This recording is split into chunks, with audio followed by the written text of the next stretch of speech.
This show is produced by the Hartman Media Company. For more information and links to all our great podcasts, visit hartmanmedia.com. Welcome to the AIPIS show for accredited income property investment specialists and those who aspire to be. If you're a real estate, mortgage, or financial professional, this is the place for you. We'll explore innovative investment analysis, sales, marketing, and income-generating strategies for the most historically proven wealth creator, income property. Learn from the experts as they show you how to build a better business and a better life.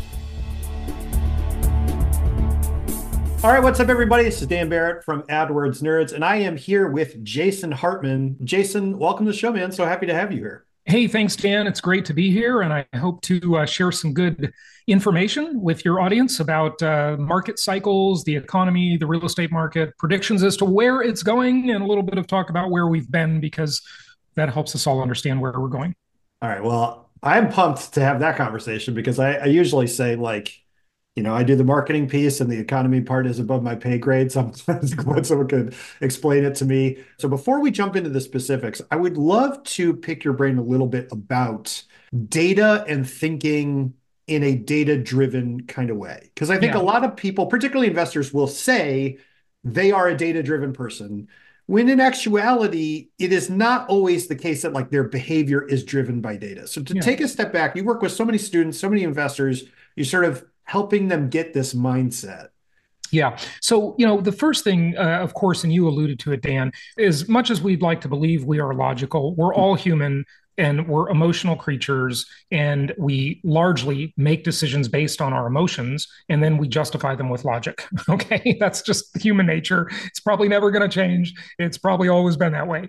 What I try to do is really help people understand the market and make good decisions based on that. There has been so much doom and gloom, or fear porn, as people call it. During the COVID era, a new phrase came up to describe all the people that believe the sky is falling, and we call them the crash bros. Okay. and so the crash bros and the doomers have just been wrong over and over again. I can definitely remember coming out of the Great Recession. So the last 14 years, 15 years, everybody has been thinking, oh my gosh, the market is just going to crash.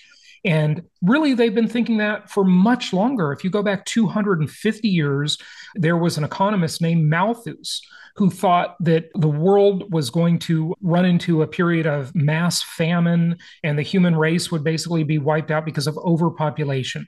And the environmental movement picked up on that, and they've been saying this for decades and decades and decades. During the 70s, there was a lot of doom and gloom. There were a lot of people saying peak oil, peak energy. Jimmy Carter was sort of a doom and gloomer president, really. They've just been wrong over and over because these people don't account for the fact that humans interact with their situation. And every morning, pretty much 8 billion people wake up, and they're driven largely by one dominant thought. No matter who they are or what their station in life is, the dominant thought of every human being always, pretty much, of course there's an exception, is this thought: how can I improve my situation? Let's just give some examples of that. If they're an alcoholic, their improvement of situation is getting their next drink. Okay. If they're a drug addict, it's getting their next fix. If they're a business titan and successful entrepreneur, how can I make my next deal? If they're lonely, how can I find a relationship? Right? If they're unhealthy, how do I get healthy? Right? Everybody is just motivated by the idea of how can I improve my situation? And since thankfully the vast majority of the world now lives under capitalism, the only legal way you can improve your situation is to help improve somebody else's situation. And this is an incredibly powerful thing. And it really shapes our entire world. And so when you have all of these predictions about economic collapse and this and that, they sort of presuppose this falsity that whatever's happening will just continue to happen without any intervention. And that's absurd. Of course, people play on their environment. They play on the situation, and people are a resource. People solve problems by trying to improve their situation. And that's what makes the world go round. First of all, I mean, I thought that was a really fascinating kind of breakdown of how things kind of interact. And I definitely think you are absolutely right in the sense that particularly things like the economy or society or, whatever, they interact with each other in these ways that are really complex. And given your current situation, make it basically impossible to say, well, whatever's happening right now will just continue to happen without Yeah, interruption, right. right? So you mentioned forecasting. This is something that I've been thinking about in my own business, so I want to ask you about. So take, for example, the housing market, which is kind of Yeah. your area of expertise, right? I look at that and I say, okay, you've got millions and millions of people making every little tiny decision. You've got governmental decisions, and affecting the interest rate, and you got foreign investment. You got all these players and all these things interacting with this system and changing the rules of the system. And I look at that and I say, like, I don't know what's going to happen. I don't know what's going to happen today, much less tomorrow, much less the day after. So how do you go about thinking about forecasting such a deeply complex system? Is it Yeah. simpler than I'm making it? Is it you got to have a It's supercomputer running the math in the background? How do you do Hey, it? look, I think the way to think about it is they say that the study of economics was created to make astrology look respectable. So there you go. Okay. And, look, it is very hard to predict things in markets and economy because there are so many actors that are playing on the system. And you just don't know what decisions all those actors will make. And when they make decisions, it impacts every other thing. But let's just take interest rates in the housing market for a moment. Okay. So basically, let's look at interest rates in the current housing market. The mortgage rate predictions now are getting pretty optimistic. It's been a rough year and a half with these massive interest rate increases that we've had, the fastest interest rate increases in history. And so this is what they're forecasting by the end of the year, under 6%. Okay, in terms of 30-year fixed rate mortgages. Now, that's pretty phenomenal. Let's think about what is going to happen if this forecast comes true. I mean, look, rates are coming down and they will come down further. Exactly when is only really up to Jerome Powell and the Federal Reserve, okay? But that's the direction. No one could disagree with that. So why don't we take a look at how many people can afford to buy the median price house based on the mortgage rates, which are essentially the mortgage payment. So right now, we'll use a baseline of 7%. And I know it's give or take, okay? This is just for discussion. But if the rate drops from 7 to 6.5, that means an additional 2.8 million people can now afford a single family home. If it drops to 6%, 5.4 million additional people can now afford that house. And these two are in green because they're very likely to happen. Okay, these interest rates. But I put this one in yellow because I thought at the time I made this chart, this was unlikely. I put this one in yellow, 5.5%. But if that happens, 7.7 million new buyers can enter the market. Now, we don't know what'll happen. And we don't know how many of these people would actually become buyers. Just because they can afford to buy a house doesn't mean they will buy a house. Right. So let's just assume that only, and I think this is pretty conservative, only 1/3 of them would be interested in buying a house and entering the market to buy. So they would start looking at houses, they would start bidding on houses, they would start making offers. And some of them will actually buy. Most of them would, right, if they're in the market. So if this happens, let's just round off this first cut at, say, 1 million new people enter the market. And at this one, let's say, just under 2 million people enter the market. And here, let's say, 2.5 million people enter the market to buy a house. Well, how much inventory can the market supply for them, right? The most fundamental law of economics is supply and demand, right? It's really quite simple. So how much inventory can the market supply to these new people entering the market, not including all the people that are already in the market buying? Let's just not give them any credit at all. Well, this is our inventory. We ended the year with 499,000 homes for sale. So let's call it 500,000 homes. Now, there's about 140 million housing units in the United States. Only 500,000 of them are for sale. That's insane. I mean, we have a massive inventory shortage. And I know there are people out there that have been predicting doom and gloom there are many on YouTube. I've screenshot their thumbnails predicting doom and gloom for the last 4 years, but there are many that have been doing it much longer than that. Okay. And they all say the inventory shortage is not true, that the market is going to crash, that we're going to see a 35% reduction in housing prices. And they have been wrong, and wrong again. And they just won't quit. They keep being wrong. And frankly, they're misleading people and causing millions of people to miss opportunities. Now, it's interesting, Dan, that if you go to someone for investment advice and they give you bad investment advice, in our country, you could sue them, right? But if someone gives you bad investment advice and the advice is not to invest and you miss out on 45% home price appreciation, why isn't anybody suing them? It's an interesting question, right? Because the biggest cost in life is usually opportunity cost. Yeah. Right? Think about it. If you invest in a deal and the deal doesn't go well and you lose money, how much are you going to lose? Maybe you'd lose 20% of your money, 30% of your money. That's the downside, right? And with real estate, because it's a multidimensional asset class, there are really so many ways to make money. We're just talking about the super simplistic cut of price. That's all we're talking about so far. There's a lot of ways you can make money in a market with prices declining, right? But that's a longer discussion. So we're just talking about this very simplistic one dimension, which is price, okay? So let's look at inventory. Year over year, from a year ago at this time, inventory is down by about 10%. And from the pre-COVID era, it's down by 50%. Now, during COVID, we saw the lowest inventory in our history. Only 240,000 homes were for sale at the worst, lowest inventory point. But one of the questions I always ask on my podcast and my YouTube channel is this question that I think is really life's most important question. In fact, I did not invent the question, but my listeners call it the Jason Hartman question, okay? Okay. And the question is, and this question, Dan, you could ask in any area of life, not just economics, anything.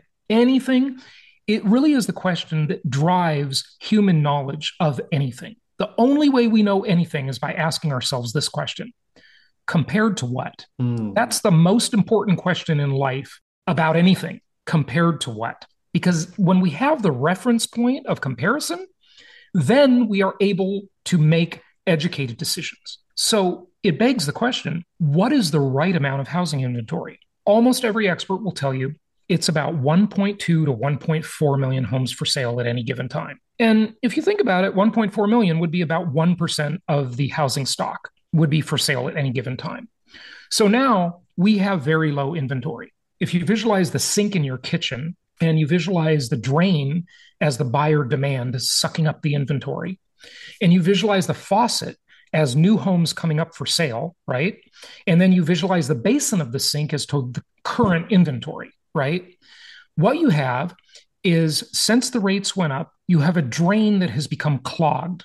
Demand has declined. No question, housing demand has declined. Now, normally when demand declines, the sink would start filling up, but it hasn't, because the faucet is at a trickle. Hardly any inventory is coming up for sale. Why is that?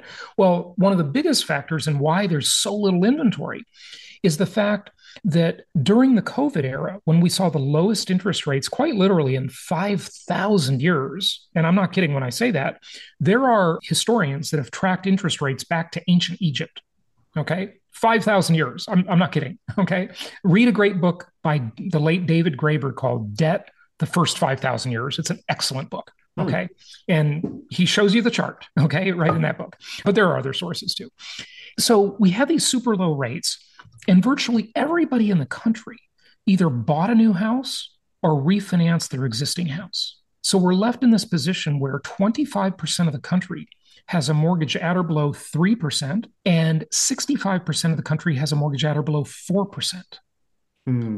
Now, that's of the people, Dan, that have mortgages. But guess what? 42% of the country has no mortgage at all. They own their homes free and clear. Now, the one ingredient you must have if you want to have a real estate crash, there's absolutely one completely necessary ingredient. I mean, you can't make an omelet without eggs, okay?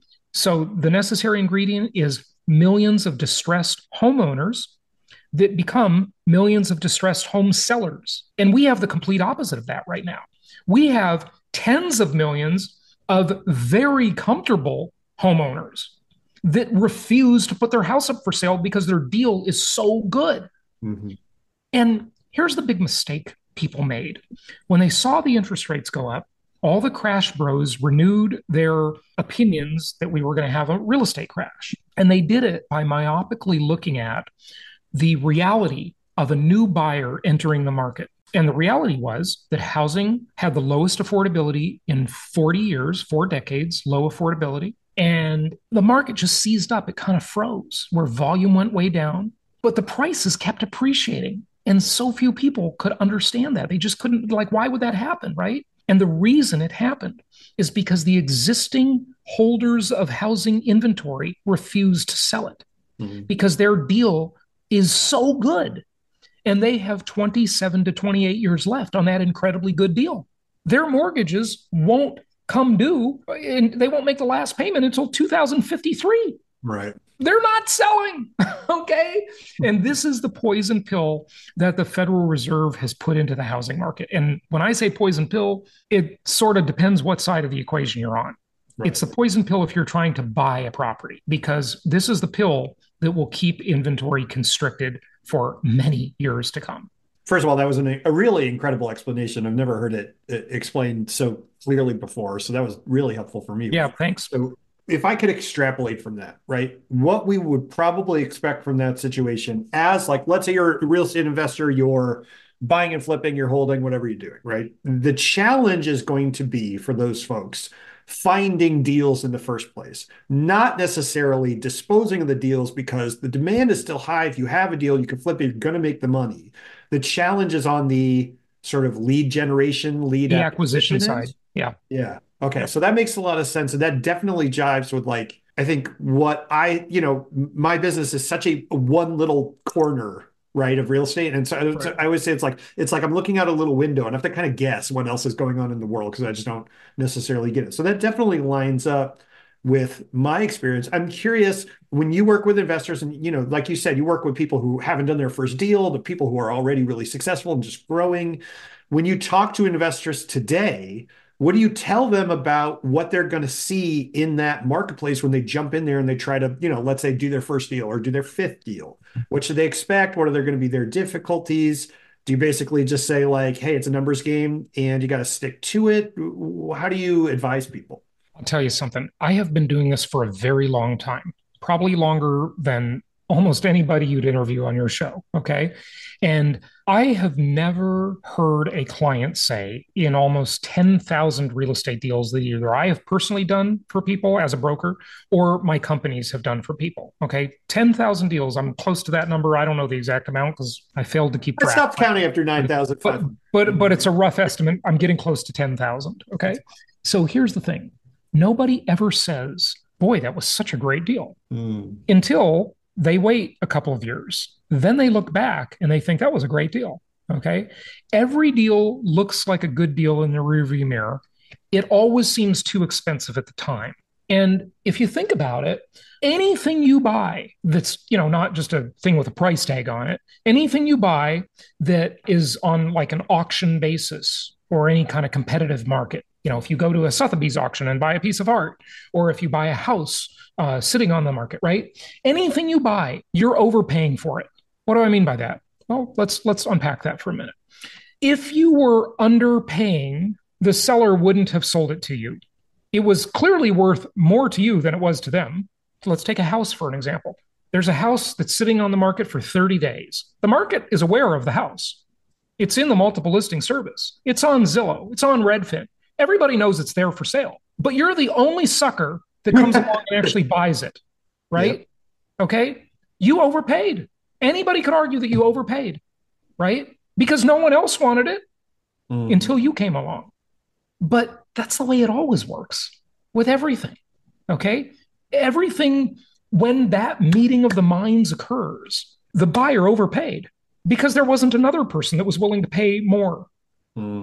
Okay. So, like, just if you think of it that way, you're never going to feel like your deal was the greatest deal on earth until you wait a while and someone else comes along and wants to pay more than you paid, right?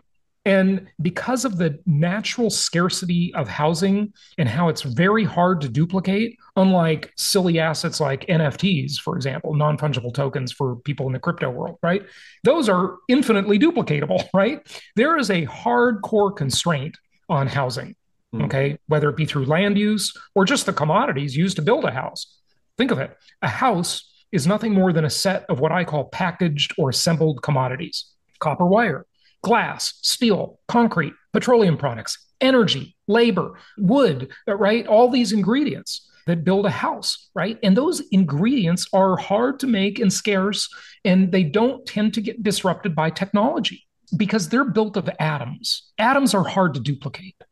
Bits on a computer are easy to duplicate. Back in 1999 to 2001, we had this dot-com revolution, right? That was the first dot-com bubble. Yeah. And what these investors in all these tech companies believed at the time during that mania when the stock market was going through the roof and then it subsequently crashed, they believed that if you had a product to sell or a service to sell and you had a website, you could reach the whole world because technology is infinitely scalable on the web. And they were right. But here's what they didn't realize. Your competitors could also reach the whole world. Right.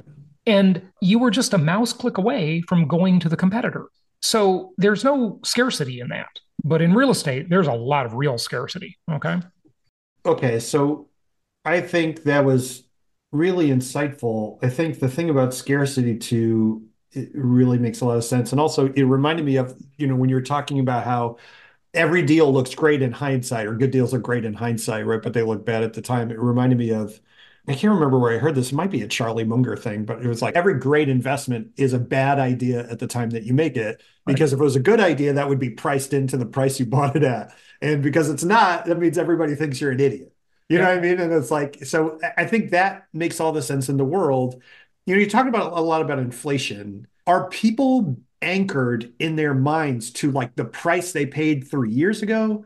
And that kind of holds them back. Like they go to do a deal and they're like, this house is super overpriced. It doesn't make any sense, because they're kind of anchored at a previous inflation rate. Does that happen to people? Do you think that's affecting people? Or is it more just like people having sticker shock and they're having trouble kind of pulling the trigger on a deal that really would be a good idea? Folks, in 1970, everybody thought buying your first house was too expensive. And guess what? In 1980, they thought the same thing. And in 1990, they thought that. And in 2000, they thought that. And in 2010, they thought that too. Right. Nobody thinks it's cheap when they buy it. Okay. It's only after some time has passed that it seems cheap. Yeah. Because inflation is just this persistent thing. I mean, I talk a lot about inflation, and unfortunately, we don't have time to go into it today, but I'm kind of the go-to expert on inflation. But I will leave your listeners with one clue about it. Okay. Yeah. I created a strategy, and I actually trademarked this because I was becoming so known for it. I filed the trademark. Cool. It's a mouthful, though. It's called inflation-induced debt destruction. Okay. Say that 10 times fast. Inflation-induced debt destruction. Debt destruction. Yeah. And what it is, it's the hidden wealth creator with real estate. Because just very simply, I mean, I have hours more content on this, but very simply, think about it this way. If everybody listening or watching was to go to their favorite website, jasonhartman.com, thought I'd throw that in. And if they were to go to jasonhartman.com and click on properties and buy 4 of those properties for sale, okay? And, say those properties were like, $400,000 each or $300,000 each. Okay. They're, little entry-level rental properties. Okay. So they were to buy 4 properties and take out mortgages against those properties totaling $1 million. Okay. They get their first mortgage statement, or they look at their loan documents and they say, hey, I just borrowed $1 million. Now, say, for example, they got interest-only loans. Just to keep it simple, they probably would get amortized loans, meaning you're paying principal and interest, but let's just assume it's interest only for simplicity. So they're not paying off any of the mortgage balance, or their tenants aren't paying off any of the mortgage balance. They're paying interest only. So after 10 years, the mortgage balances are the same. They look at their mortgage statements 10 years from now and they say, hey, I still owe $1 million. But in 10 years, a lot of inflation will have occurred. And inflation destroys the value of our savings, our stocks, our bonds, and thankfully our debt. So I like to joke and say debt is my favorite four-letter word because inflation-induced debt destruction occurs. So let's just unpack this a little more. In the past 10 years, there has been about 27% inflation. Oh, sorry, there's been more than that. The study I was looking at was from 2011 to 2021, okay, because I have an example, I talk about that. So the inflation rate, according to the Consumer Price Index, was about 27% in that 10-year period. So if someone borrowed the $1 million in 2011 and it was interest only until 2021, and they looked and they say, hey, I still owe $1 million, what's up? Well, in reality, that $1 million loan balance has been debased or reduced or paid off by inflation to the tune of $270,000, 27%. Because the dollars you borrow it at are the value at the time you borrow it. You get $1 million and you could spend $1 million and it's still worth $1 million. But 10 years later, $1 million is only worth, $630,000. So now you basically had a $270,000 freebie. Inflation has given you a gift of over $250,000. It's incredible. That's why I never thought of that. I mean, everybody's heard the thing where it's like, oh, your investments because of inflation, you got to factor that in. I never really thought about it in terms of debt, but that's awesome. No, when it comes to debt, the debt becomes the inflation asset. Okay. It's the greatest thing ever, but it doesn't work on all debts. Well, it sort of works on all debts, but you wouldn't want to have credit card debt or expensive debt or debt against depreciating assets.